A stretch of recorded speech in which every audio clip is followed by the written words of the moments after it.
warahmatullahi wabarakatuh. Alhamdulillah alamin. Wassalatu wassalamu ala asyrofil Masih nampak, Kak. Pertama-tama marilah senantiasa kita mengucapkan puji syukur atas kehadiran Allah Subhanahu wa taala yang mana pada siang hari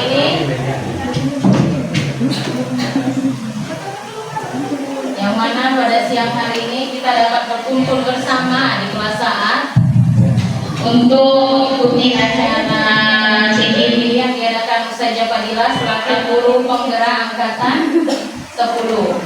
Tak lupa pula salawat beriringkan salam marilah senantiasa kita haturkan kepada junjungan kita Nabi besar Muhammad SAW dengan senantiasa melapaskan Allahumma sholli ala sayyidina Muhammad wa ala ali sayyidina Muhammad. Semoga kita semua yang ada di sini merupakan umatnya Allah yang mendapatkan pertolongannya di hari akhir. Amin amin ya rabbal alamin. Amin. Baiklah Ustazah, pertama-tama yang saya hormati kepala sekolah instansi SD yang sudah menyediakan wadah bagi guru-gurunya untuk mengikuti jejak para guru sebagai calon guru penggerak. Yang saya hormati Ustaz Puji Setia Setiawan dan yang saya hormati Ustazah seluruhnya. Baiklah Ustazah saja untuk mempersingkat adalah sama-sama kita buka acara ini dengan melapaskan basmalah.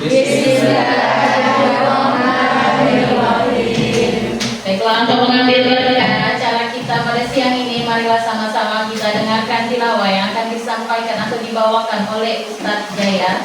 Kepada Ustadz Jaya kami persilakan.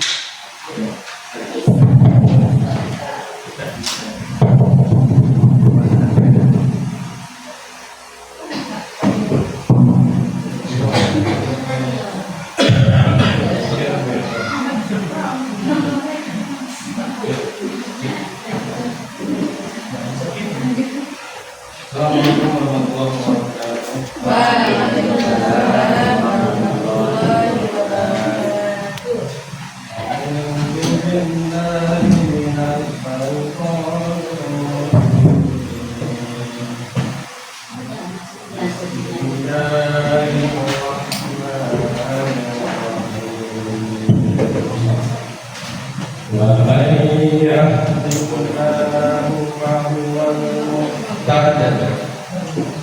ومن يضلل فلن تجد لهم أولياء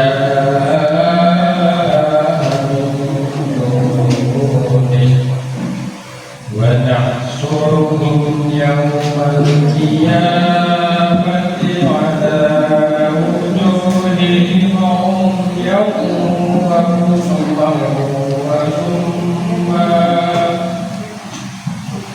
مأواهم جهنم كلما خبت زدناهم سعيرا ذلك جزاؤهم بأنهم كفروا بآياتنا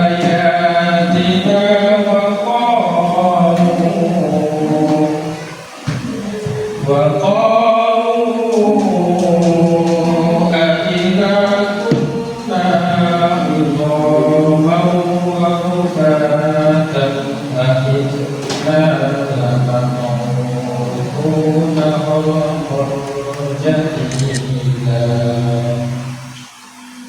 Dan barang siapa yang ditunjuki Allah, dialah yang mendapat petunjuk, dan barang siapa yang dia sesatkan, maka sesekali kamu tidak akan mendapat penolong-penolong bagi mereka selain dari Dia. Dan kami akan mengumpulkan mereka pada hari kiamat, diseret atas muka mereka dalam keadaan buta, bisu dan luka. Tempat kediaman mereka adalah neraka jahanam. Tiap-tiap kali nyala api jahanam itu akan padam, kami tambah lagi bagi mereka jalannya. Itulah balasan bagi mereka karena sesungguhnya mereka kafir kepada ayat-ayat kami. Dan mereka berkata, apakah bila kami telah menjadi tulang belulang dan benda-benda yang hancur, apakah akan kita mengatakan dibangkitkan kembali sebagai makhluk baru? Shadaqallahul Azim. Maha suci Allah dengan segala firman-Nya. Assalamualaikum warahmatullahi wabarakatuh. Waalaikumsalam warahmatullahi wabarakatuh. Terima kasih banyak kepada Ustaz Jaya yang telah membacakan tilawah beserta artinya. Semoga Ustaz yang membacanya dan kita yang mendengarkan mendapatkan pahala dari Allah Subhanahu wa taala. Amin amin ya rabbal alamin. Baiklah Ustazah dan Ustaz, untuk mengambil berkahnya lagi, marilah sama-sama kita dengarkan doa yang akan dibawakan oleh Ustaz Baihaqi. Kepada Ustaz Baihaqi kami persilakan. Terima kasih kepada seluruh asatiz kita berdoa dan beristighfar terlebih dahulu. Astaghfirullahaladzim. Astaghfirullahaladzim. Astaghfirullahaladzim. Ta'udzu billahi minasyaitonir rajim. Bismillahirrahmanirrahim. Hamdan na'imin, hamdan syakirin, hamdan yuafi'u wa yukafi'u mazidah. Ya Rabbana lakal hamdu kama yanbaghi li jalali wajhikal karim wa 'azimi sultanik.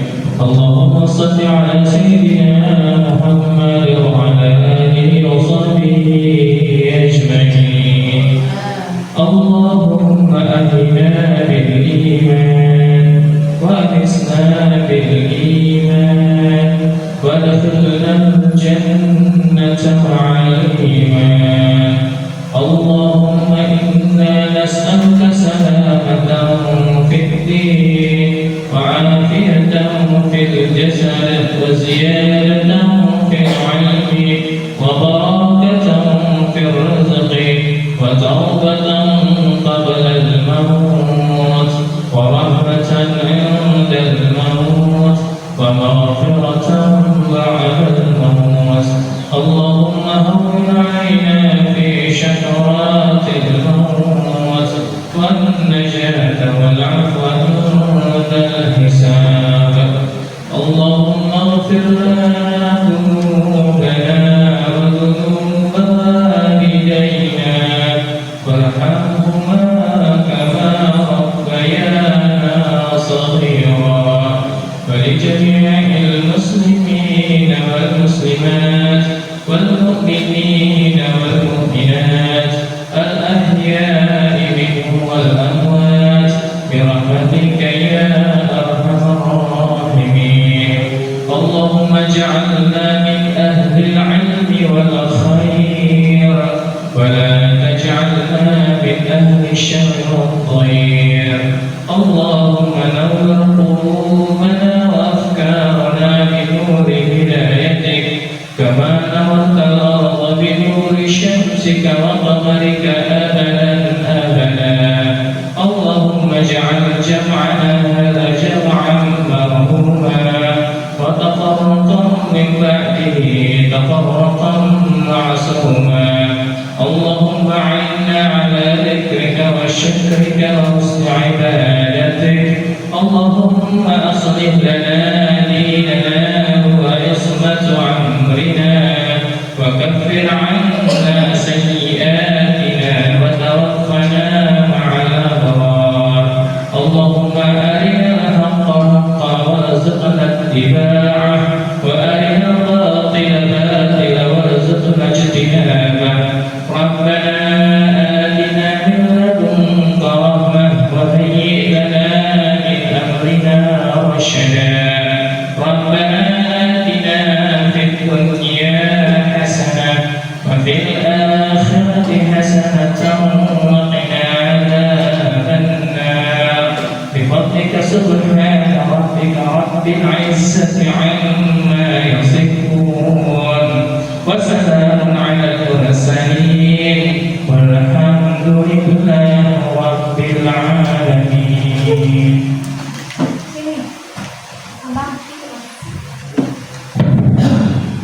Terima kasih kepada Ustaz Baihaqi yang telah membacakan doanya. Semoga dengan dibacakannya doa tadi menambahkan keberkahan pada acara siang hari ini. Baiklah Ustaz Ustazah. Baiklah Ustaz Ustazah. Adapun tujuan dari acara kegiatan CGP ini yang pertama adalah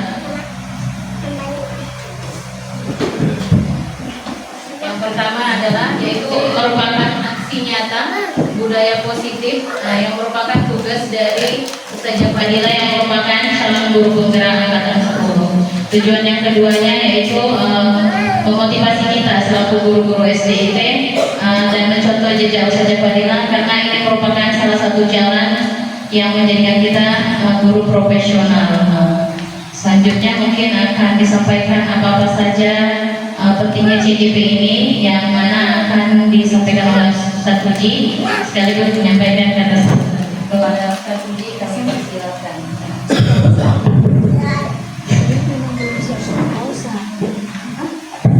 Assalamualaikum warahmatullahi wabarakatuh.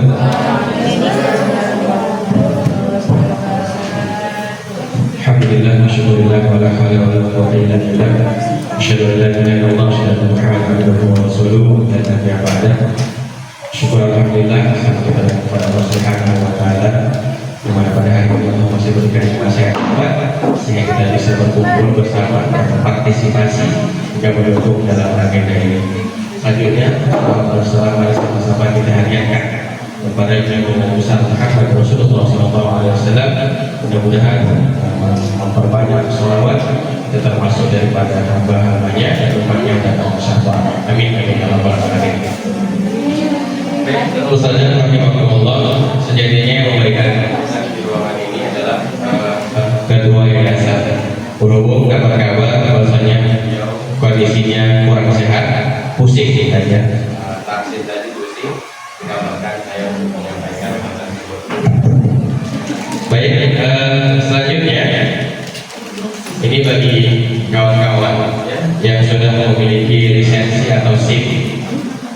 CGP ini adalah golden ticket bagi kawan-kawan yang senantiasa mau dan mampu untuk terus berkarya untuk mendapat sertifikat guru profesional.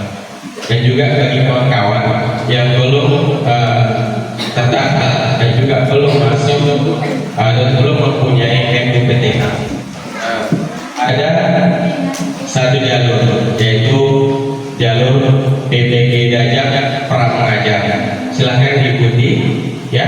Yang alhamdulillah untuk pra PPG ini salah satu guru kita ada yang mengikuti, yakni Ustazah Wardah yang kemarin beliau mengikuti ujian. Mudah-mudahan nanti ujiannya bisa mendapatkan nilai yang bagus ya. Dan juga Ustazah Fadilah salah satu pelopor CGP untuk Labuan Batu Utara dari SD Sekolah Al-Fikri angkatan ke-10 ya.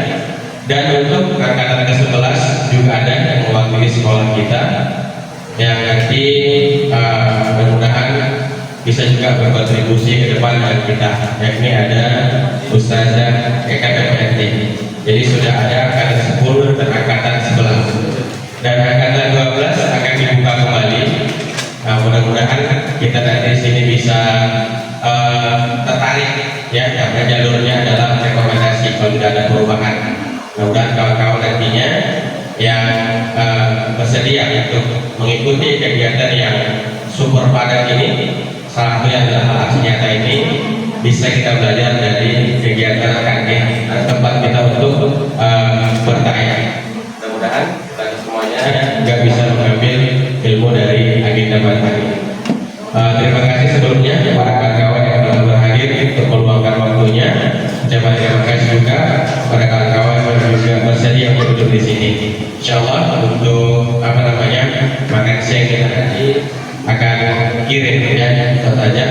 Terima kasih kita makan bersama, dan juga mungkin nanti ada waktu juhur kita beri waktunya lebih kurang kalau tidak ada perubahan sekitar 1 jam atau 1 jam setengah gitu ya misalnya ya, untuk kegiatan kita ini. Jadi kepada para sekalian mohon untuk bisa meluangkan waktunya, sekalipun nanti kita beri untuk isoman. Mungkin demikian, terus berkarya, terus belajar, terus memberikan contoh yang terbaik buat kami. Mudah-mudahan menjadi amal jariah buat ustazah dan untuk kami. Amin amin ya rabbal alamin. Bila taufiq wal hidayah wa ridayah wa nasta'in. Assalamualaikum warahmatullahi wabarakatuh. Sebelum saya kembalikan ke MC, di sini ada semua yang daripada CGB, yaitu yang pertama bergerak, tergerak, menggerakkan. Nah, tergerak, bergerak, dan menggerakkan. Mudah-mudahan aksi ini adalah aksi menggerakkan kita semua. Terima kasih. Ya, terima kasih kepada Ustaz Puji yang telah memberikan sambutannya. Baiklah Ustaz saja, langsung saja marilah kita saksikan pemaparan materi yang akan disampaikan oleh Ustazah Fadilah. Kepada Ustazah Fadilah kami persilahkan.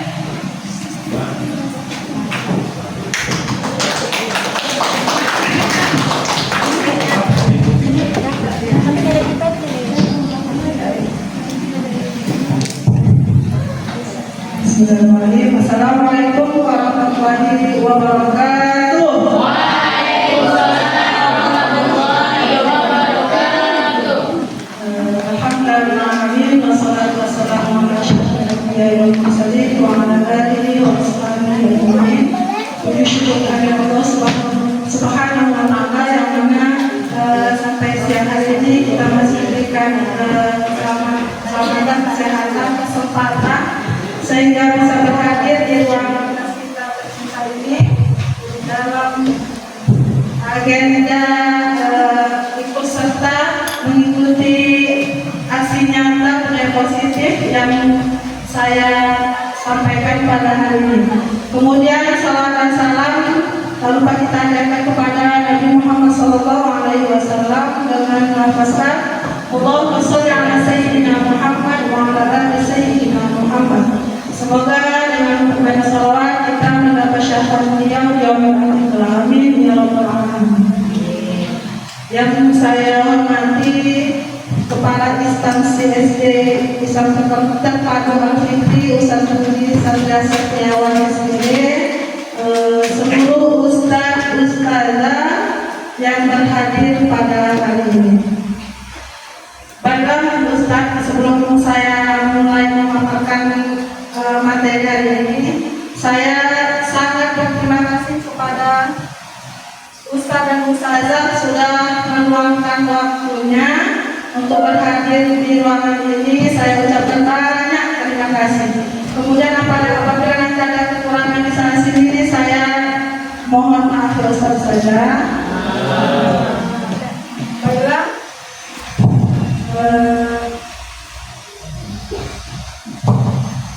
Baiklah, sebelum kita mulai, saya mau bertanya dulu dan saya mau mengecek dulu semangat ustazah-ustazah dan ustazah semua.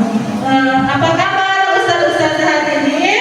Alhamdulillah, luar biasa, lebih semangat, semakin oke.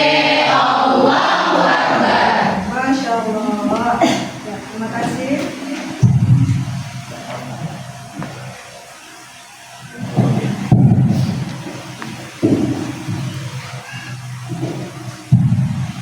Baik, di sini masih sudah kenal ya, tapi di sini saya akan memperkenalkan diri.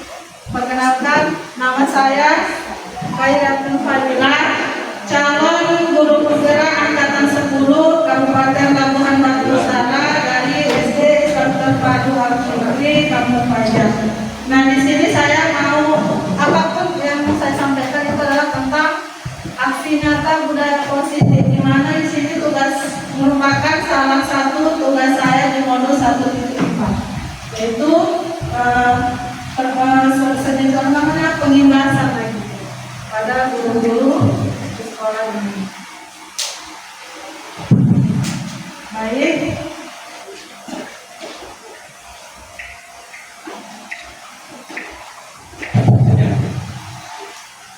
Baik, Ustazah, sebelum kita masuk ke materi, di sini ada pertanyaan pemantik. Saya akan bertanya kepada Ustazah, apakah setuju atau tidak? Silakan yang setuju angkat tangan. Untuk pertanyaan pertama, hukuman dapat mendisiplinkan anak. Setuju atau tidak? Yang setuju silakan angkat tangan. Setuju. Ya. Jadi menurut Ustazah, hukuman dapat mendisiplinkan anak. Yang kedua, pemberian hukuman dengan hal positif seperti membaca atau membersihkan halaman sekolah dapat meningkatkan disiplin anak. Setuju atau tidak setuju? Setuju. Ya, setuju ya. Jadi yang kedua itu seperti membaca, memberikan hukuman hal yang positif, membaca atau membersihkan halaman sekolah dapat meningkatkan disiplin anak. Baik, pernyataan ketiga, memberi penghargaan dapat meningkatkan motivasi belajar anak. Reward. Itu reward itu seperti kita setelah membagi rapor itu rewardnya seperti memberikan hadiah atau piala, itu termasuk reward. Nah, setuju atau tidak setuju? Dapat meningkatkan motivasi belajar anak. Nah, baik Ustazah, di sini kita akan membahas salah satunya ini materi kita tentang hukuman, kemudian tentang bolehkah kita menghukum anak-anak atau memberi penghargaan gitu ya. Selanjutnya, nah ada pun konsep inti atau materi yang akan saya sampaikan di sini tentang budaya positif. Yang pertama itu perubahan paradigma belajar, kedua disiplin positif, ketiga nilai-nilai kebajikan universal, keempat kebutuhan dasar manusia, lima motivasi perilaku manusia, enam keyakinan kelas, ketujuh restitusi yaitu 5 posisi kontrol guru, dan terakhir restitusi tentang segitiga atau tahapan segitiga restitusi. Baik, sebelumnya saya ingatkan di sini saya tidak mengajari, tapi di sini kita berdiskusi berbagi ilmu yang sudah saya pelajari selama kurang lebih 2 bulan ini di pendidikan guru penggerak Ustazah. Di sini kita hanya saling sharing dan berdiskusi. Baik, yang pertama, pembelajaran dengan paradigma baru. Nah, pembelajaran dengan paradigma baru merupakan pembelajaran yang dirancang berdasarkan prinsip pembelajaran berdiferensiasi sehingga para peserta didik belajar sesuai dengan kebutuhannya berdasarkan tahap perkembangan sesuai teori psikologi modern untuk mewujudkan profil pelajar Pancasila.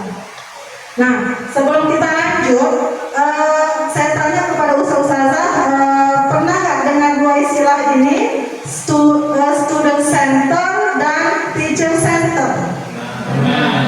Coba siapa yang boleh ngasih tahu, menyampaikan pendapatnya apa itu student center atau teacher center? Ustaz, boleh? Saya teacher centernya kayak Siapa? Oke, Ustazah Wardah.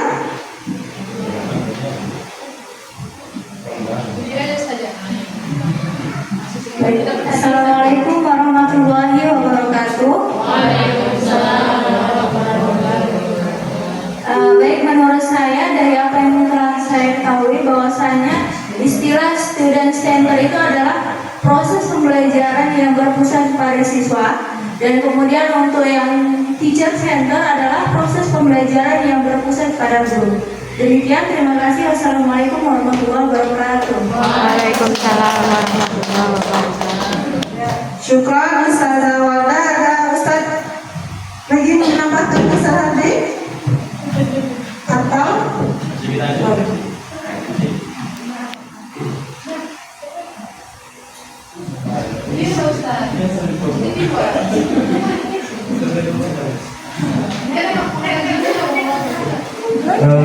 Oke, Assalamualaikum warahmatullahi wabarakatuh. Penambahan soal yang student center tadi Ustaz ya. student center itu anaknya yang sebagai sumbernya gitu kan, sebagai sumber pembelajaran. Kemudian terlibat masalah sekitar gurunya 30%, anaknya 70%, dan guru di situ agak sebagai fasilitator. Kalau bisa anak ambil sebagai pemancing aja gitu, mukodimahnya kalau di sana bilang. Sedangkan murid yang terjun langsung gitu, yang pembelajaran diskusi, tapi kenyataannya yang khususnya di sini kalau menurut anak itu masih teacher center. Syukran Ustaz Hadi. Yang disampaikan Ustaz Hadi maupun Ustaz Lawata itu benar ya. Jadi teacher center itu pembelajaran yang berpusat pada guru. Di kelas itu monoton guru yang bertindak. Guru itu lebih, kalau kita istilah lama itu selalu menerapkan metode ceramah saja. Itu tidak memperhatikan apa sih yang murid butuhkan gitu kan. Betul yang sampai Hadi. Kemudian kalau student center itu pembelajaran yang berpusat pada murid. Nah, kita harus di situ kita mengetahui apa sih yang murid butuhkan. Nah, kira-kira seperti apa murid itu mau belajarnya seperti apa? Boleh kita tanyakan. Maunya belajar kayak mana Kak Bang gitu, supaya mereka itu salah satunya tidak bosan gitu kan. Nah, baik. Jadi yang disampaikan Ustaz dan Ustaz tadi benar ya. Nah, kembali ke sini. Jadi di sini ada kaitannya dengan pembelajaran berdiferensiasi tadi. Jadi pembelajaran berdiferensiasi tadi merupakan pembelajaran di mana peserta didik itu belajar sesuai kebutuhannya. Jadi peserta didik itu belajar sesuai kebutuhannya, kemudian guru hanya sebagai menuntun ketika belajar sebagai fasilitator tadi. Ya, jadi guru itu harus tahu apa kebutuhan anak atau peserta didik di kelas. Nah, itu maksud dari pembelajaran berdiferensiasi, yaitu berpihak pada murid. Yang mana ini tadi pembelajaran ini adalah merupakan salah satu pemikiran atau filosofi Bapak Ki Hajar Dewantara, yaitu salah satunya menuntun, berpihak pada murid, ya. Itu adalah merupakan pemikiran Ki Hajar Dewantara, yang mana ini tujuannya agar terwujudnya pembelajaran yang berdasarkan profil pelajar Pancasila. Baik, di sini selanjutnya nggak asing lagi namanya profil pelajar Pancasila ya Ustaz. Ada 6 dimensinya. Yang pertama itu beriman, bertakwa kepada Tuhan Yang Maha Esa dan berakhlak mulia. Kemudian berkebinekaan global, kemudian bergotong royong, kreatif, bernalar, kritis, dan mandiri. Nah, kalau bergotong royong itu lebih kepada kolaborasi atau kerjasama di kelas ya. Kemudian kreativitas siswa di kelas, dan sampai ke bermandiri. Selanjutnya, nah ini berkaitan dengan miskonsepsi tentang teori kontrol. Nah, selama ini kan di sini ada 4 miskonsepsinya. Pertama itu ilusi guru mengontrol murid, ilusi bahwa semua penguatan positif efektif dan bermanfaat, ilusi bahwa kritik dan membuat rasa bersalah mampu menguatkan karakter, dan yang terakhir ilusi bahwa orang dewasa berhak memaksa. Nah, di sini Ustaz, kenapa kita sebut miskonsepsi? Bahwa kita tahu kan, kalau kita sebagai guru sering gitu, salah satu contoh ketika murid salah gitu, kita apa yang kita lakukan ketika murid salah? Berusaha menegur, membuat anak itu menjadi lebih baik. Itu termasuk mengontrol murid tidak? Termasuk. Sebenarnya itu adalah ilusi guru mengontrol murid. Jadi sebenarnya itu walaupun kita menyuruh anak untuk memperbaiki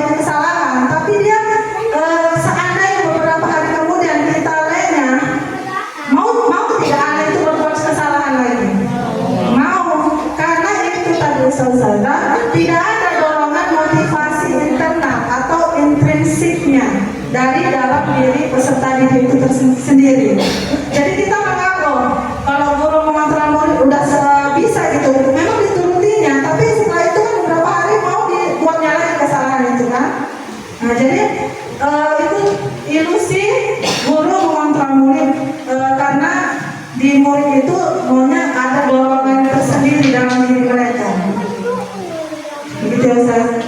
Sama dengan yang ini, ilusi bahwa semua penguatan positif ini seperti kita memberi rayuan, mau lah gitu. Rayuan lah bersama abang dan kakak, tunjukkan atau rayuan, ya kan? Mungkin yang Ustazah pernah menjadi kesiswaan sering menghadapi berbagai macam masalah yang ada pada mungkin lebih paham, ya kan? Baik. Selanjutnya, nah ini mengubah paradigma stimulus respon ke pendekatan teori kontrol tadi. Nah, prinsip dari paradigma stimulus respon itu salah satu contohnya pertama itu realitas kebutuhan kita sama. Jadi menurut stimulus respon yang sudah kita jalankan di paradigma itu kan menganggap kebutuhan kita itu sama. Padahal kalau menurut prinsip teori kontrol itu kebutuhan kita itu berbeda. Kebutuhan murid di kelas itu kita berbeda, tidak sama. Jadi karakter murid itu pasti berbeda. Nah, kemudian yang kedua, semua orang melihat hal yang sama. Sedangkan kalau teori kontrol prinsipnya itu setiap orang memiliki gambaran yang berbeda. Kalau kebutuhan kita, kebutuhan anak-anak berbeda, pasti memiliki gambaran yang berbeda juga. Nah, selanjutnya kita mencoba mengubah orang agar berpandangan sama dengan kita. Kita tidak bisa mengubah orang agar berpendapat sama kita. Nah, prinsip teori kita berusaha memahami pandangan orang lain tentang dunia. Kita tidak bisa memaksa orang itu harus sama dengan kita pendapatnya, tapi kita harus berusaha memahami pandangan orang lain terhadap tentang dunia. Kemudian prinsip struktur responnya, stimulus respon, perilaku guru dilihat sebagai suatu kesalahan. Nah, kalau menurut prinsip teori kontrolnya, semua perilaku itu memiliki tujuan. Satunya gitu. Kalau anak-anak kalau melakukan kesalahan itu, melakukan hal yang buruk, perilaku itu pasti sebagai suatu kesalahan kan? Kalau kita nganggapnya. Kalau perilaku buruk, misalnya mukul teman atau lainnya kan, kalau kita nganggapnya ya salah, perilaku sesuatu yang salah. Padahal kalau menurut prinsip teori kontrol ini, semua perilaku yang dilakukan itu ada tujuannya.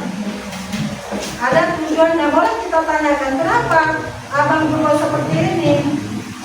Gitu, ya kan? Pasti ada tujuannya. Nah, selanjutnya orang lain bisa mengontrol kita.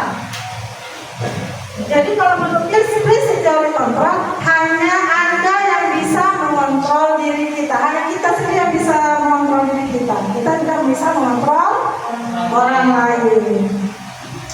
Selanjutnya, pemaksaan ada pada bujukan yang gagal. Nah, kadang kita usah saja ketika anak-anak itu kita suruh belajar gitu kan, nggak mau, kita bujuk belajar apa, nanti begini.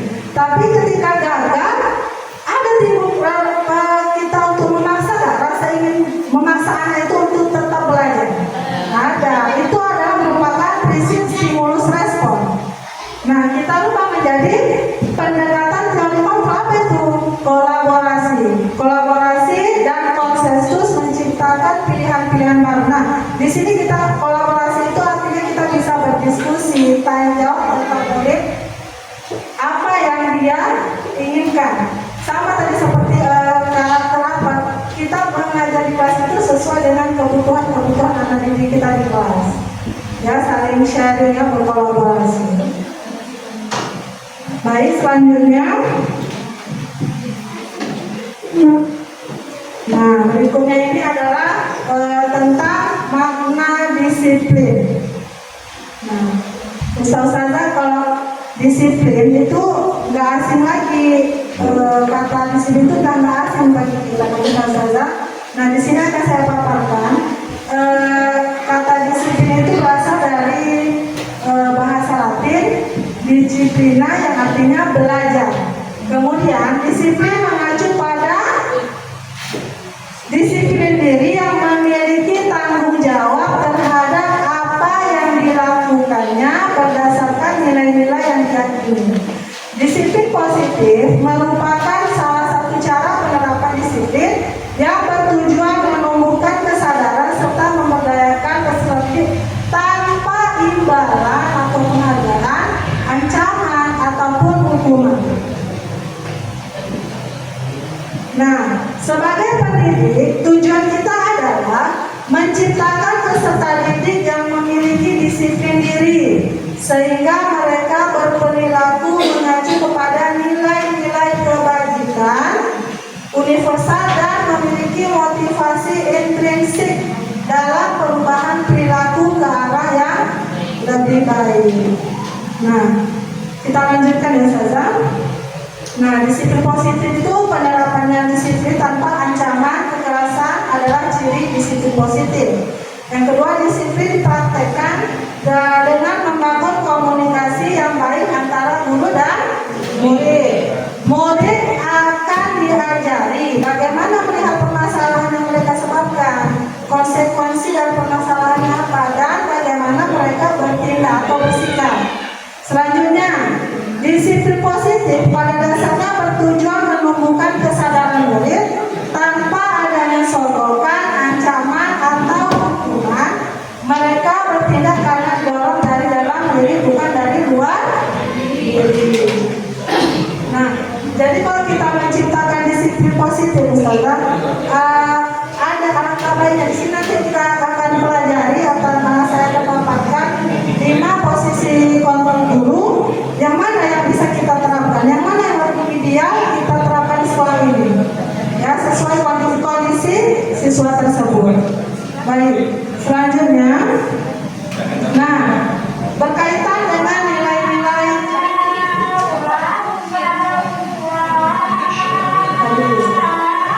dulu.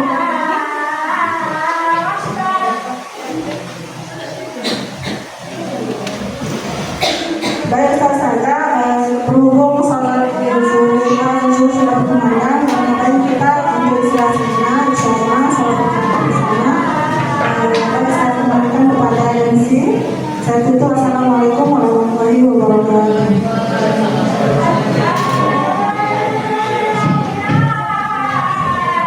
Baiklah, terus saja.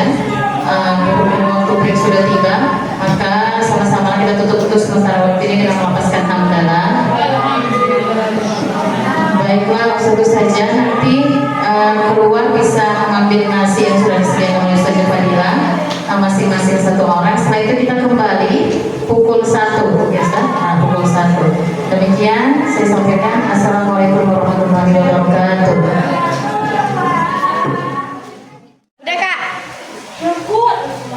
biar dengar.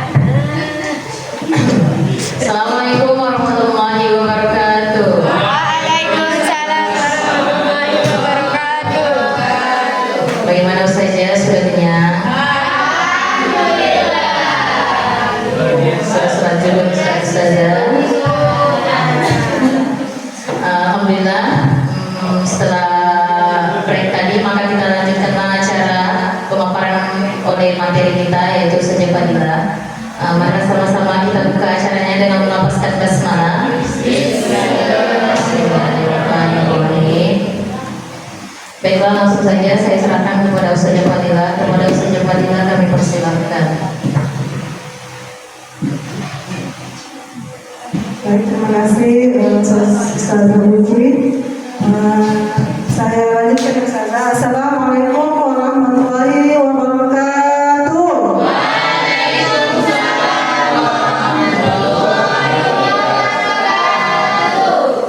Baik, sebelum kita lanjut, saya mau cek konsentrasi dulu, masih sama juga ya.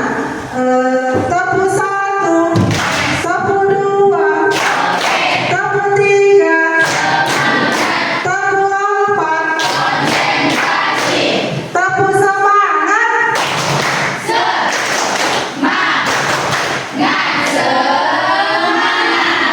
Masya Allah, masih semangat ya Ustazah. Baik,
Selanjutnya,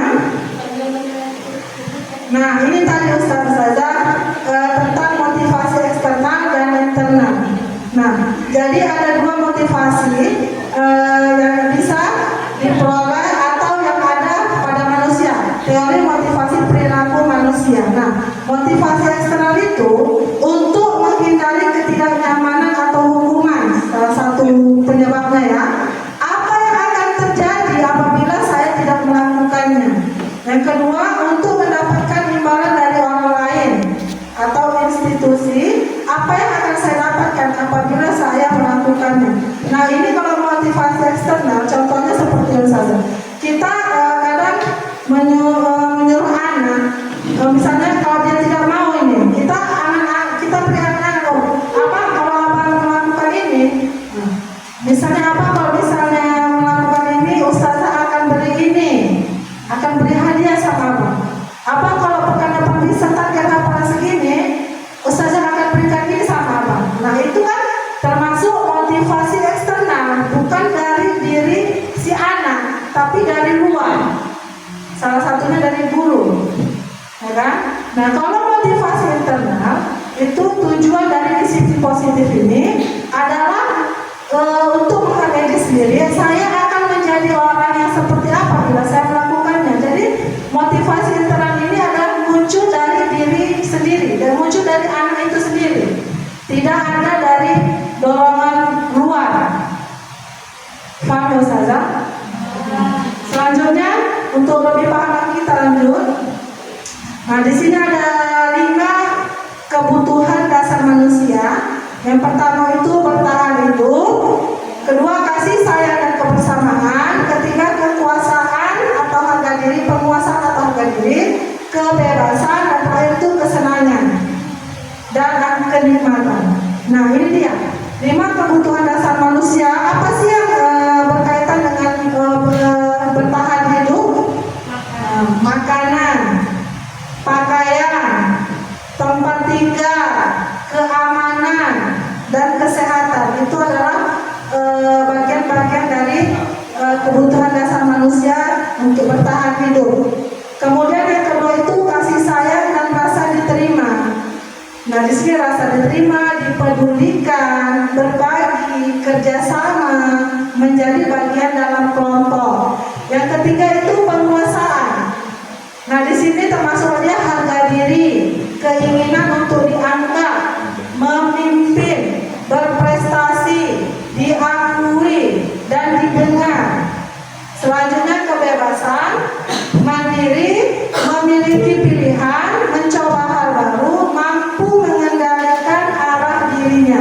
Dan yang terakhir itu kebutuhannya yaitu kesenangan, yaitu bermain, humor, antusiasme, dan tertawa. Ini salah satu contoh bagian dari 5 kebutuhan dasar manusia.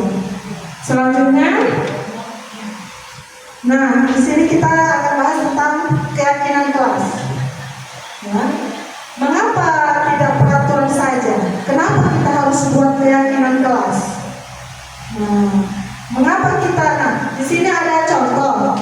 Pertanyaannya, mengapa kita memiliki peraturan harus menggunakan helm bila mengendarai kendaraan roda 2? Mengapa kita harus memiliki peraturan 3M?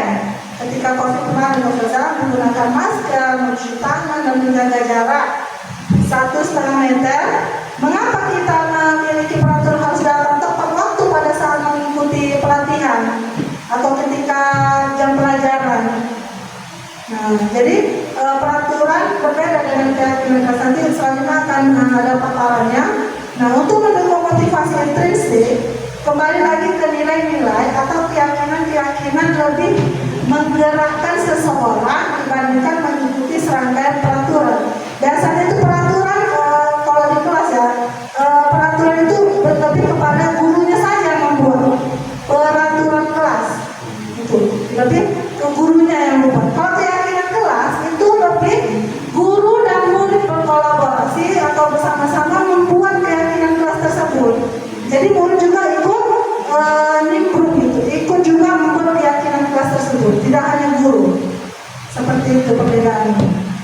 Selanjutnya, Nah, di sini sebelum kita peraturan kelas itu bisa kita jadikan keyakinan kelas sehingga bisa terciptanya lingkungan positif dan akhirnya terciptalah budaya yang positif. Nah, selanjutnya di sini perbedaan antara peraturan dan keyakinan kelas. Nah, kalau peraturan itu contohnya ya, saya selalu kembalikan buku ke tempatnya. Nah, kalau keyakinan kelas itu dia lebih pada tanggung jawab. Kemudian dilarang mengganggu orang lain, itu peraturan. Nah, kalau keyakinan kelas menghormati orang lain. Selanjutnya dilarang melakukan kekerasan. Nah, keyakinan kelas apa? Tentang keselamatan. Nah, di situ saya bisa kita simpulkan kalau keyakinan kelas itu kita tidak menggunakan kata yang negatif seperti jangan, dilarang. Nah, jadi keyakinan kelas itu kita menghindari kata-kata negatif seperti dilarang atau jangan. Jadi misalnya kalau misalnya peraturan itu kan dilarang parkir di sini, itu kan seperti peraturan kan, bukan keyakinan. Seperti itu saja.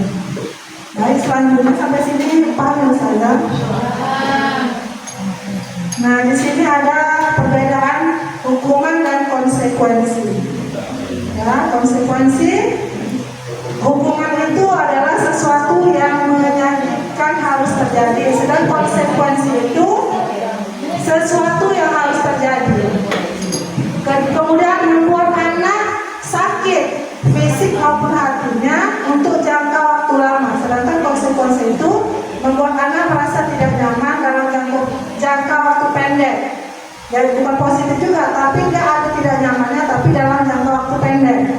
Kemudian anak membenci kedisiplinan kalau ada hukuman. Mungkin karena tanda-tanda berbeda-beda saja. Kemudian konsekuensinya bisa dibuat anak menghargai disiplin. Nah, langsung saja kita ke slide berikutnya. Di sini ada contohnya. Nah, coba kita diskusikan sama-sama saja. Kalau untuk tindakan guru, di sini ada tindakan gurunya. Kemudian ini kira-kira tindakannya itu termasuk hukuman atau konsekuensi. Nah, yang pertama, mencatat 100 kali di dalam buku kalimat saya tidak akan terlambat lagi karena terlambat ke sekolah. Nah, ini termasuk hukuman atau konsekuensi? Nah, tindakan guru yang kedua contohnya, lari mengelilingi lapangan basket 2 kali karena terlambat hadir di sekolah. Hukuman atau konsekuensi? Hukuman yang salah jawabannya. Hukuman. Selanjutnya, murid diminta untuk push up 15 kali karena tidak menggunakan masker ke sekolah. Hukuman. Ya, jawabannya adalah hukuman. Nah, selanjutnya, menggantikan kertas tugas teman yang telah dicoret-coret. Ya, konsekuensi. Ketika ada anak kita mengoyak atau mencoret buku temannya, kita bisa berikan konsekuensinya seperti ya, menggantikan bukunya. Kemudian selanjutnya, membersihkan tumpahan air di meja tulis karena tersenggol saat belajar. Konsekuensi. Selanjutnya, murid disuruh untuk tidak mengenakan sepatu seharian di sekolah karena tidak mengenakan sepatu hitam. Hukuman. Masih Ya, hukuman. Selanjutnya, yang terakhir, lari mengelilingi lapangan basket 2 kali karena terlambat 10 menit untuk pelajaran pramuka. Ya, hukuman ya. Nah, sampai sini paham perbedaan hukuman konsekuensi saya. Selanjutnya, nah di sini kita akan bahas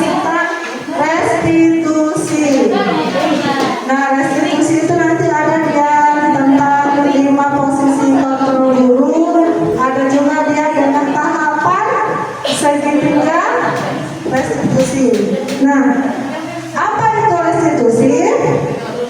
Restitusi adalah proses menciptakan kondisi bagi murid untuk memperbaiki kesalahan mereka sehingga mereka bisa kembali pada kelompok mereka dengan karakter yang lebih kuat. Restitusi juga merupakan proses kolaboratif yang mengajarkan murid untuk mencari solusi untuk masalah mereka dan membantu murid berpikir tentang orang seperti apa yang mereka ingin menjadi, tujuan mulianya, dan bagaimana mereka harus memperlakukan orang lain. Nah, di sini ciri-ciri restitusi ada 9. Pertama, bukan untuk menebus kesalahan. Jadi restitusi itu ciri-cirinya untuk belajar dari kesalahan, memperbaiki hubungan, bukan paksaan. Ya. Kemudian menuntun untuk melihat ke dalam diri. Jadi guru itu menuntut si anak. Kemudian mencari kebutuhan dasar yang dasar tingkat. Kebutuhan apa yang kira-kira si anak itu butuhkan ketika ada masalah. Kita cari apa yang sebenarnya anak-anak ini butuhkan. Ya. Kemudian fokus pada karakter, bukan tindakan. Fokus pada solusi. Yang terakhir, mengembalikan murid yang berbuat salah pada kelompoknya. Nah, di sini Ustazah, perbedaan antara hukuman, konsekuensi, dan restitusi. Nah, sini saya akan memaparkan 2 saja. Dari perbedaan ketiga ini, hukuman itu adalah sesuatu yang menyakitkan, harus terjadi. Kemudian kalau konsekuensinya sesuatu harus terjadi, restitusi itu merupakan pilihan. Kemudian kalau hukuman itu menjadikan kejadian itu tidak nyaman untuk murid, anak juga untuk waktu kejadian itu tidak nyamannya bisa dalam waktu yang panjang. Kemudian untuk konsekuensi itu tidak nyaman juga, tapi untuk jangka yang pendek, jangka waktu yang pendek. Nah, kalau restitusinya itu menguatkan murid. Jadi tindakan restitusi ini lebih pada menguatkan murid dalam jangka waktu yang panjang.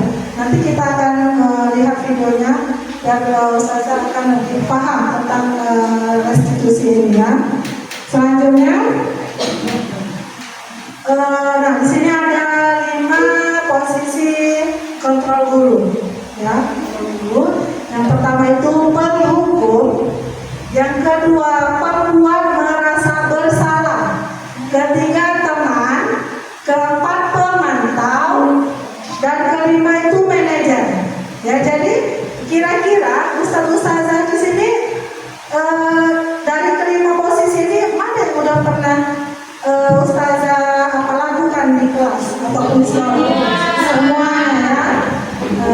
Penghukum mungkin kita pernah ketika murid salah langsung kita hukum tanpa basa-basi, tanpa kita tanya, ya kan?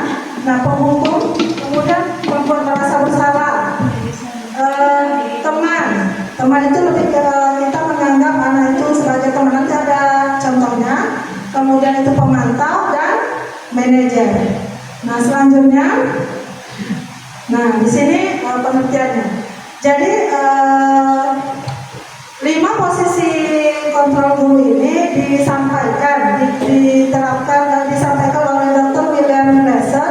Dia mengatakan ada 5 posisi kontrol yang diterapkan oleh seorang guru ataupun orang tua di rumah. Jadi bukan hanya guru, orang tua juga bisa menerapkan ini di rumah ya saudara. Yang pertama itu adalah sebagai penghukum. Posisi kita memposisikan kita sebagai penghukum. Jadi posisi ini guru menjadi pihak pemberi hukuman bagi murid yang melakukan kesalahan atau pelanggaran. Ya, jadi ini kita lebih kepada memberikan hukuman kepada anak apabila mereka berbuat salah. Kemudian posisi yang kedua itu pembuat merasa bersalah. Posisi ini guru akan membuat siswa merasa bersalah dengan tindakan salah yang dilakukannya. Yang ketiga, posisi teman. Posisi ini guru bertindak sebagai teman bagi murid. Bahasa yang digunakan adalah bahasa yang membuat murid merasa akrab dengan guru. Namun posisi ini cenderung membuat anak melakukan disiplin karena melihat gurunya. Kemudian untuk guru lain, murid belum tentu bertindak demikian. Dengan kata lain, anak menjadi ketergantungan dengan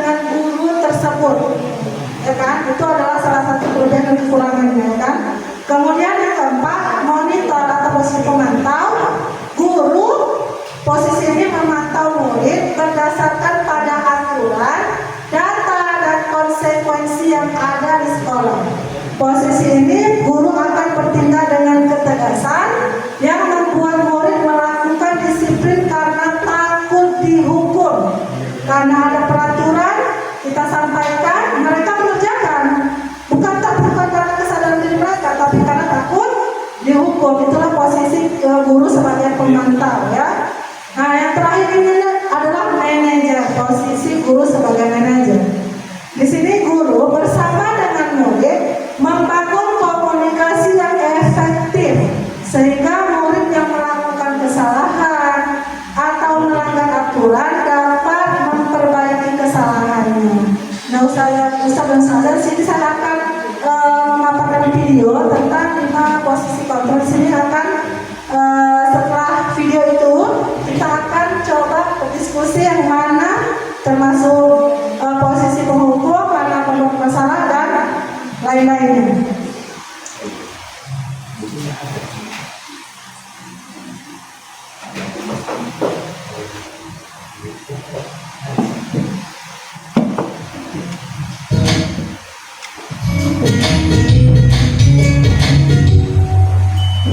Salam bahagia Ibu dan Bapak guru hebat.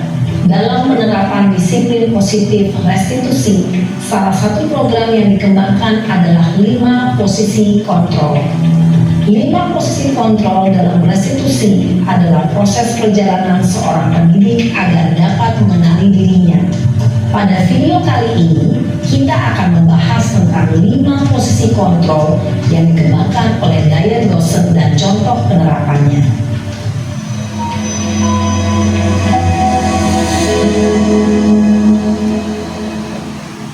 5 posisi kontrol itu adalah 1. Posisi penghukum, 2. Posisi pembuat merasa bersalah, 3.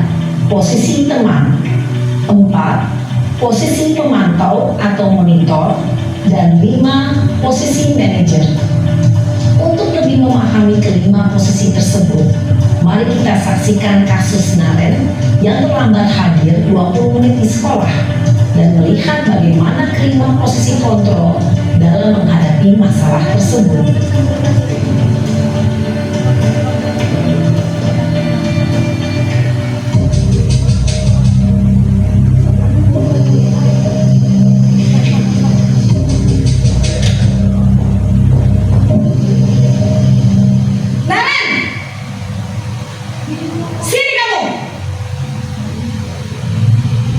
Selamat pagi, Bu.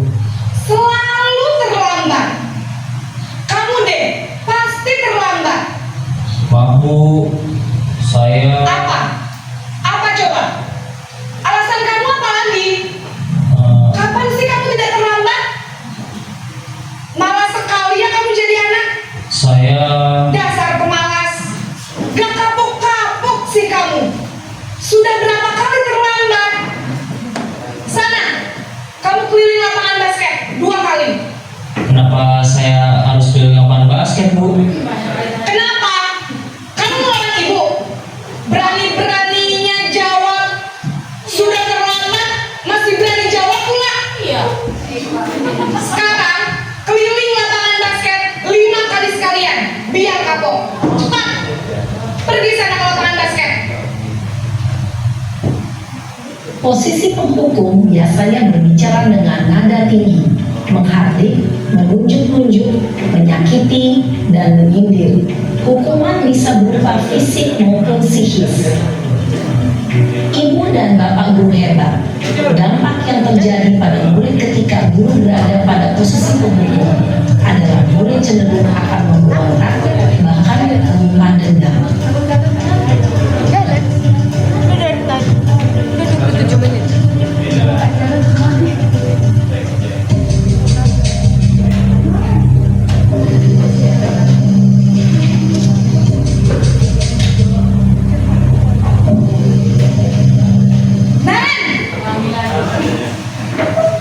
Iya, Selamat pagi, Bu. Naren. Kamu kenapa terlambat lagi, nak? Ya Tuhan, Naren. Kamu senang ya bikin ibu susah ya? Kalau kamu terlambat lagi, nanti ibu yang ditegur bapak kepala sekolah, nak.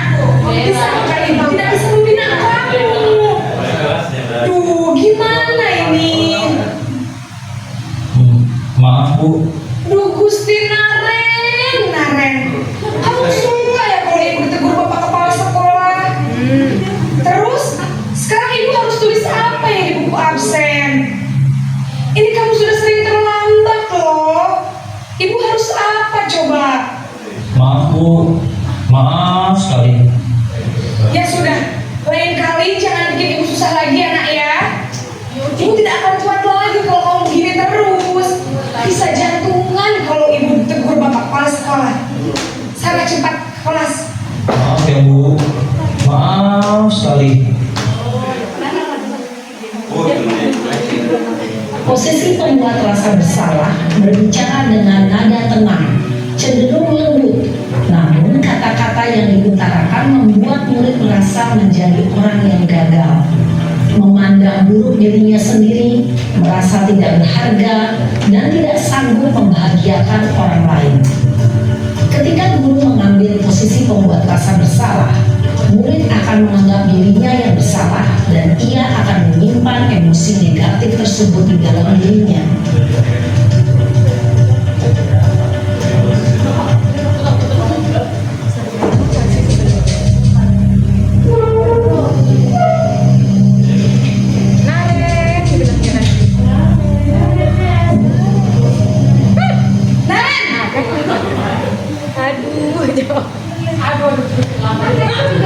Itu juga jawabannya.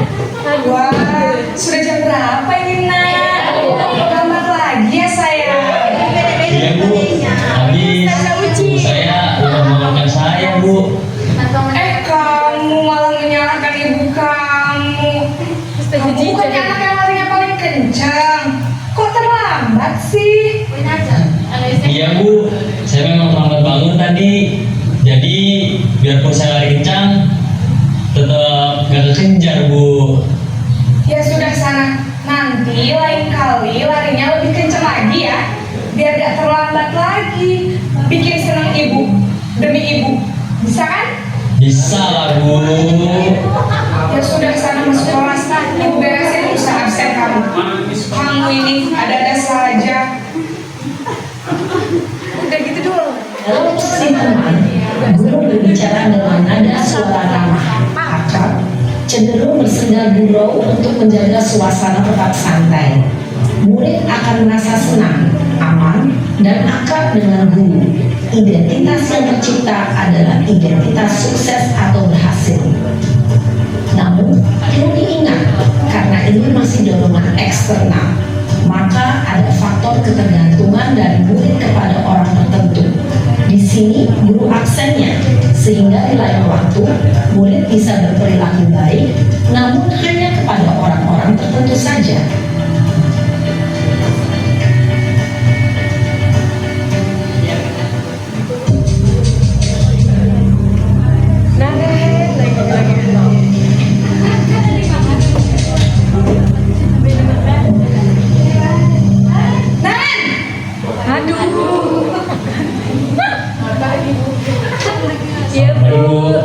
Naren, apa peraturan sekolah kita tentang jam berapa kita harus masuk sekolah, nak?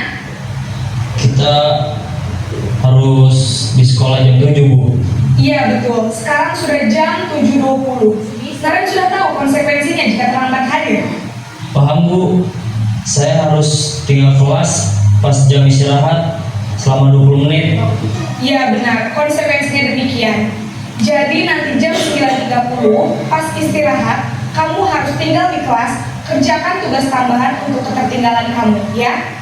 Baik Bu. Posisi pemantau mengandalkan penghitungan atau data untuk mengontrol murid. Guru mengarahkan murid berdasarkan peraturan dan konsekuensi. Seorang pemantau menunjukkan bahasa tubuh dan ekspresi wajah yang datar dan cenderung formal.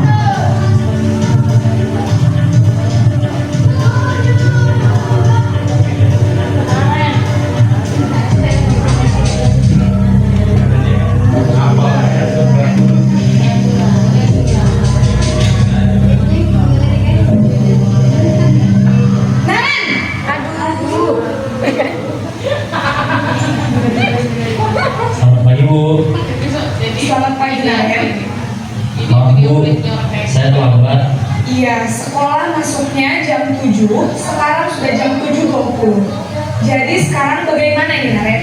Maaf Bu, saya lupa setel alarm saya semalam. Baiklah, menurut kamu, keyakinan sekolah yang mana yang perlu kamu tingkatkan? Menghargai diri sendiri dan orang lain mungkin ya Bu. Setuju. Jadi, apakah Naren meyakini prinsip saling menghormati tersebut? Iya Bu, saya meyakininya. Apakah Naren bersedia memperbaiki masalah keterlambatan ini? Bersedia Bu. Bagaimana kamu akan memperbaiki masalah keterlambatan ini? Saya akan coba untuk tidak lupa menyetel alarm saya Bu. Baik, kalau Naren lupa menyetel alarm di rumah, ada orang yang kira-kira bisa bantu mengingatkan tidak? Ada Bu, kakak saya, Kak Emma. Ada lagi selain Kak Emma? Selain Kak Emma, ada ibu saya. Baik, jadi yang mengingatkan Naren adalah Kak Emma dan ibu kamu ya? Kira-kira akan mulai setel alarm kapan nih Naren? Setelah pulang sekolah, akan segera saya lakukan. Baik, jadi Naren akan setel alarm untuk bangun besok pagi dan akan diingatkan oleh kakak dan ibunda Naren ya. Ada lagi yang mungkin perlu dilakukan Naren agar tidak terlambat bangun lagi? Tidak ada Bu. Baik Naren, terima kasih untuk kerjasama kamu. Sekarang kamu perlu kembali ke kelas untuk belajar. Baik Bu, terima kasih. Posisi manajer adalah posisi kontrol yang disarankan untuk membimbing murid memiliki sikap disiplin yang positif, yaitu murid yang mandiri, bertanggung jawab, dan dapat memecahkan masalah. Tujuan dari posisi ini adalah agar murid dapat berefleksi atas tindakannya.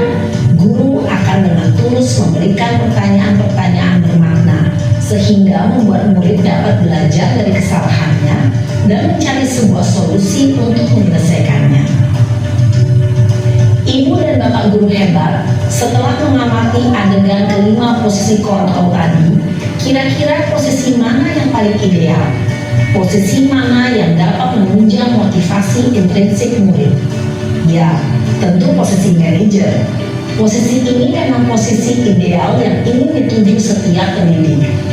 Pada posisi inilah, guru dapat menerapkan disiplin positif yang berpihak pada murid, yang memerdekakan murid. Perjalanan seorang pendidik tentunya tidak mudah untuk sampai pada posisi seorang manajer. Namun, tujuan kita pasti, yaitu menciptakan murid-murid yang mandiri, merdeka, dan bertanggung jawab. Semoga penggambaran 5 posisi kontrol yang telah diperlihatkan ini dapat menjadi ajang refleksi bagi kita semua, agar dapat terus mengasah dan menerapkan disiplin positif yang memerdekakan murid. Mari terus berlatih dan bersemangat. Selamat menerapkan. Salam dan bahagia Ibu dan Bapak guru hebat.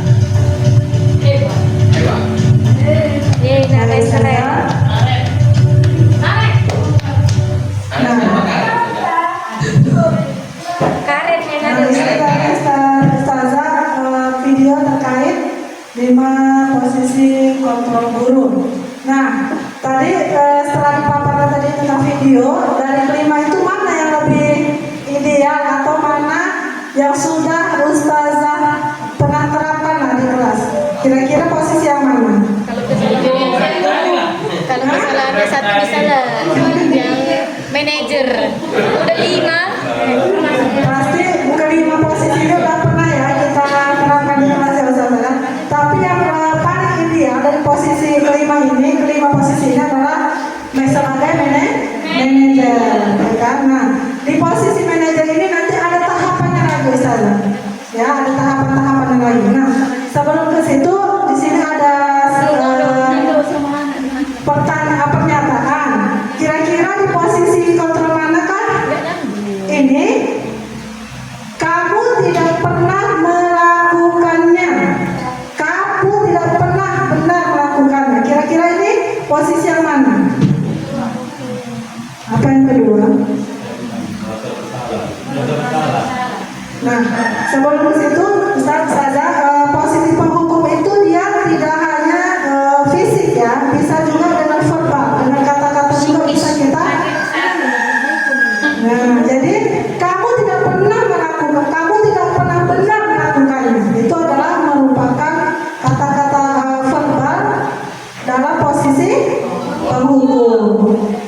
Selanjutnya, kamu tidak pernah mendapat nilai jika tidak mengerjakan tugas. Kamu tidak pernah mendapat nilai jika tidak mengerjakan tugas. Jadi posisi mana nih kira-kira? Hah?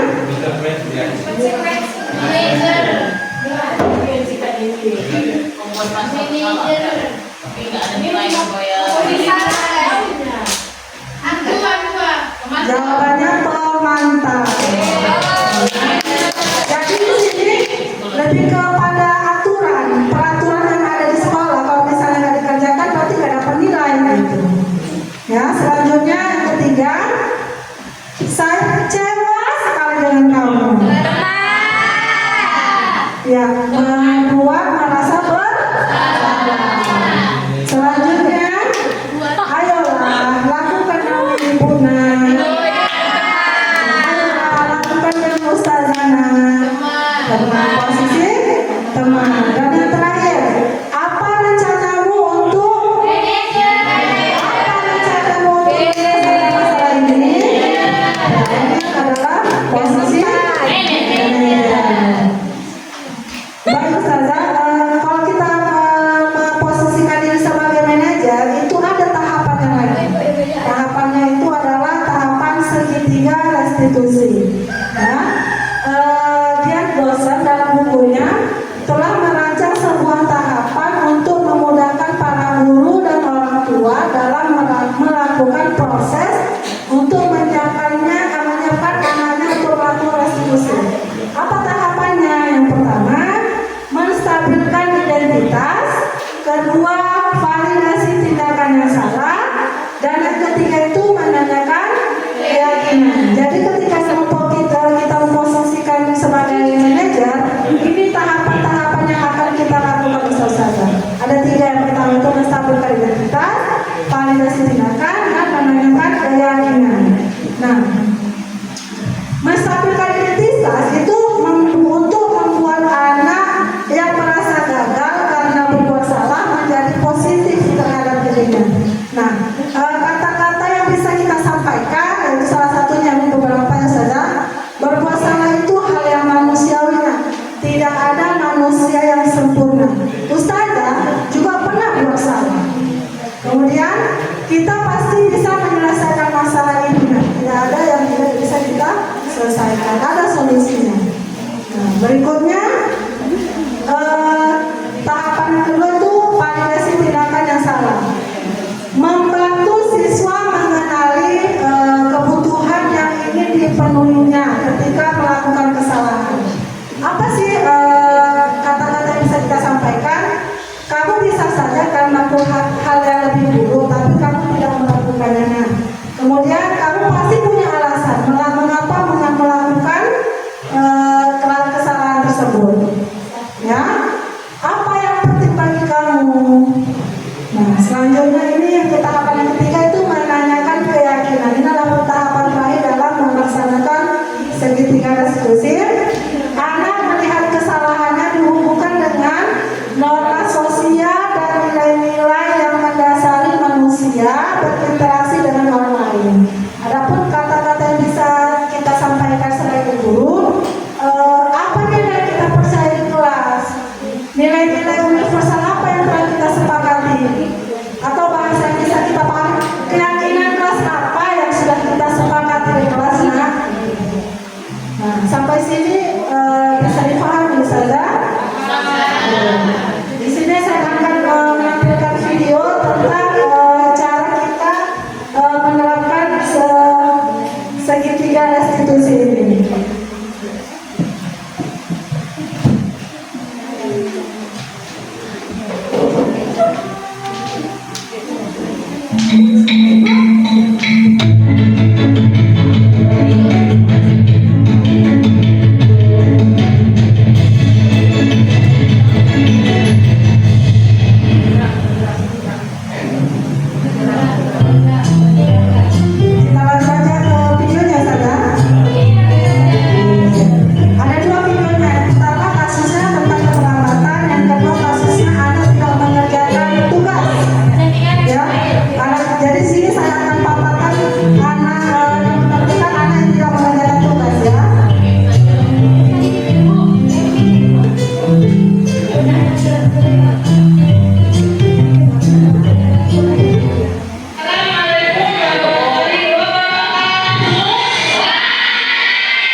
Silakan.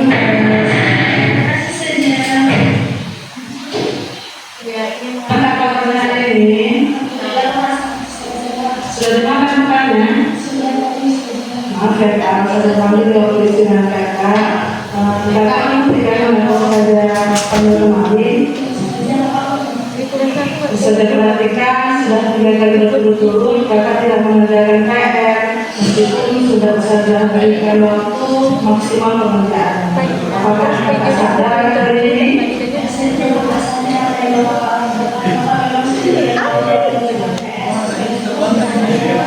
Sebenarnya kejadian ini sudah sering terjadi. Di sini Ustazah tidak mendengarkan siapapun. Di sini Ustazah kami Kakak untuk berdiskusi mencari solusi atas permasalahan yang sedang terjadi. Bukan mereka saja yang melakukan ini, mungkin teman-teman melakukannya. Maka melakukan kesalahan itu adalah hal yang wajar ya Kak. Setiap orang pasti pernah melakukan kesalahan. Kakak bisa mengerjakan pasti ada. Lantas kenapa Kakak tidak mengerjakan sampai waktu yang sudah Ustazah berikan?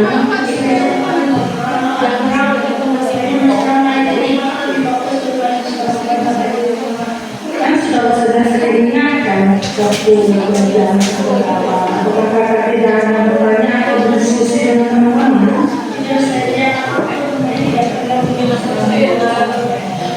Nah, coba sekarang Kakak dengarkan. Ketika kita bermain harus lupa memang dulu. Iya benar. Jangan hal tersebut menjadi penghalang Kakak untuk tidak mengerjakan tugas sekolah ya. Sekarang kita masih ingat tidak keyakinan kelas yang sudah kita sepakati di awal pembelajaran ini? Coba Kakak ulang keyakinan kelas seperti apa? Siswa harus mengumpulkan tugas SNPTN diberikan sesuai dengan waktu yang sudah disepakati dan semua siswa harus bertanggung jawab atas PR tersebut. Iya benar. Kenapa Kakak masih ingat ya? Kemudian yang Kakak lakukan kemarin sesuai tidak dengan kegiatan kelas. Nah, sekarang apa tindakan Kakak selanjutnya?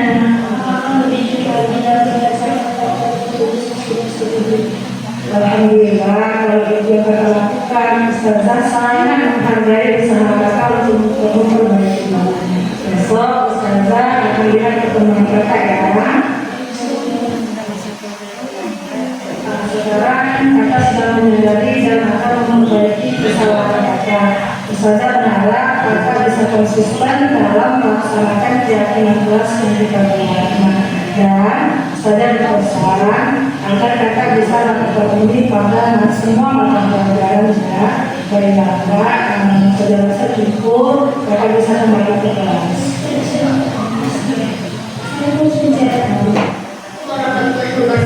Saya senang saya bisa berdiskusi dengan Ustazah Fadilah tentang masalah yang saya alami. Saya merasa dihargai, tidak terus walaupun salah. Bahkan saya bisa mencari solusi dari kesalahan saya, memperbaiki diri agar kedepannya tidak terlambat lagi dalam mengumpulkan tugas dan PR dan konsisten menerapkan keyakinan kelas yang sudah kami buat. Terima kasih Ustazah Fadilah. Assalamualaikum warahmatullahi wabarakatuh.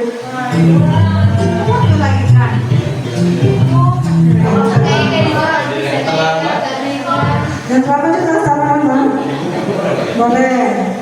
Kalau ini Si gemoy.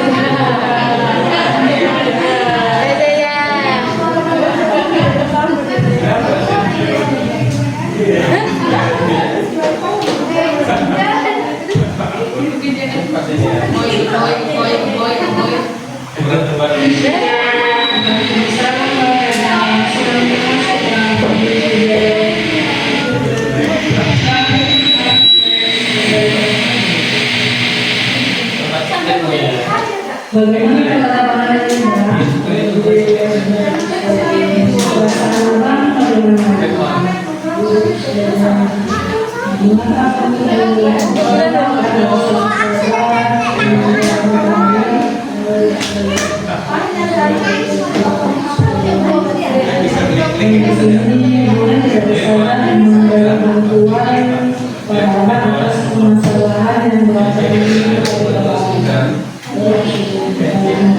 Di sini misalnya menghadapi pasti ada masalah. Di sini saya tidak mempersiapkan masalah. Di sini saya menyarankan untuk berdiskusi mencari solusi atas permasalahan yang akan kita ini ya.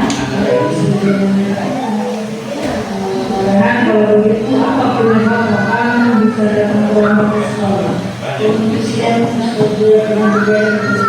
kemudian dari malam mendadak seperti dikatakan oleh sama saya apa yang akan terjadi pada malam sehingga lalu malam akan berubah mungkin saja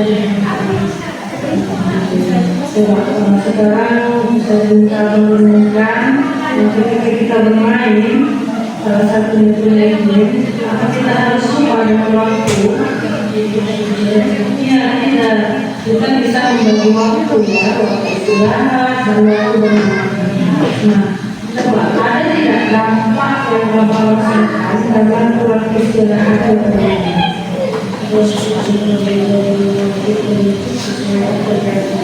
Ya, sekarang bagaimana itu tidak? Sekarang cuma bagaimana kegiatan kelas yang sudah kita sepakati dalam pembelajaran ini. Waktu saja datang ke kelas pada saat pembelajaran jika ada yang berlangsung maka itu punya solusi tidak untuk menyelesaikan masalah ini? Cuma saja apa solusinya? Jika jadi cepat dan tidak berjalan kalau jadi saya katakan Ustazah sangat menghargai usaha kamu besok Ustazah akan lihat perkembangannya dan sekarang setelah mengingatkan kalau hidup sehat dengan berlaku tidak laku sehingga ada lagi dalam kesehatan dan kembali dalam sekolah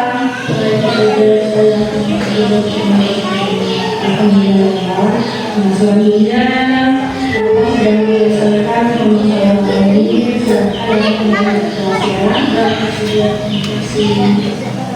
Assalamualaikum warahmatullahi wabarakatuh. Saya senang sekali ketika berdiskusi dengan Ustazah Fadilah tentang masalah yang saya alami. Saya merasa dihargai, tidak terpojok walaupun salah. Bahkan saya bisa mencari solusi dari masalah saya. Memperbaiki diri agar kedepannya tidak terlambat lagi datang ke sekolah dan konsisten menerapkan pelajaran kelas yang sudah kami buat. Terima kasih Ustazah Fadilah. Assalamualaikum warahmatullahi wabarakatuh.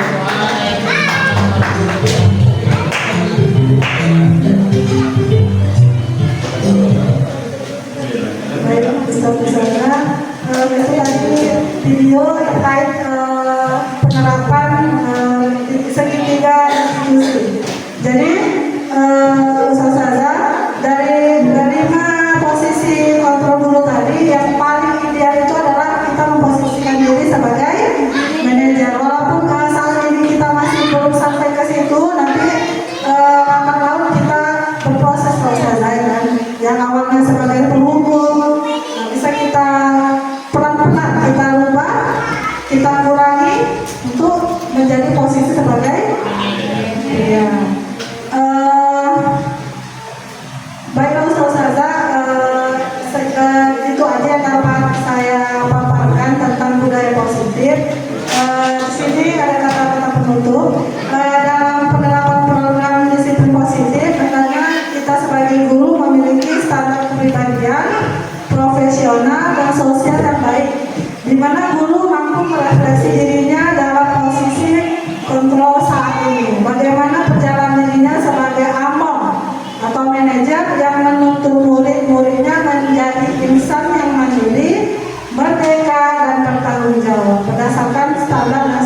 Alhamdulillah tugas aksi nyata budaya positif yang disampaikan Ustazah Fadila. Terima kasih banyak kepada Ustazah Fadila yang telah menyampaikan materi, memberikan ilmu kepada kami, memberikan fasilitas, terutama memberikan makanan. Semoga apa yang dibuat Ustazah Fadila dapat memotivasi kita semua untuk menjadi calon guru penggerak. Semangat terus buat Ustazah Fadila untuk menjalankan tugas-tugas di CGP-nya calon guru penggerak, dan semangat Ustazah Eka untuk menyusun selanjutnya, dan semangat untuk kita semua semoga bisa menjadi calon guru penggerak yang selanjutnya. Baiklah, satu saja marilah sama-sama kita tutup agenda kita ini dengan melepaskan hamdalah. Marilah kita sama-sama kita sempurnakan dengan doa kafaratul dan surah As.